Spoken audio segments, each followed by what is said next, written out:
పిల్లలు అందరూ బాగున్నారా? నన్ను గుర్తించారా? నాకు మీరంటే ఎంతో ఇష్టం. నేను మన దేశానికి మొదటి ప్రధానమంత్రిగా పనిచేశాను.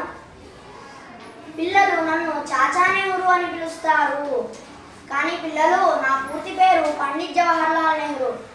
నేను 1829 నవంబర్ 14న ఉత్తరప్రదేశ్లోని అలహాబాద్లో జన్మించాను.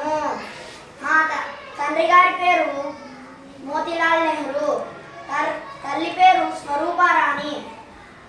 నేను చిన్నప్పట్లోనే విదేశాలకు వెళ్ళి చదువుకున్నాను. ఇంగ్లాండ్లో కేంబ్రిడ్జ్ విశ్వవిద్యాలయంలో ఉన్నత విద్య అభ్యసించాను. అలహాబాద్లో అప్పట్లోనే న్యాయవాదిగా ప్రాక్టీస్ చేశాను. తర్వాత గాంధీజీ అడుగుజాడలో నడిచి స్వాతంత్ర్యోద్యమంలో పాల్గొన్నాను. ఎంతో కష్టపడి స్వాతంత్ర్యోద్యమాన్ని ముందుకు నడిపించాను. మరి మీరు కూడా బాగా చదువుకొని మన దేశానికి మంచి పేరు తెస్తారు కదూ? మన దేశానికి సేవ చేస్తారు కదూ?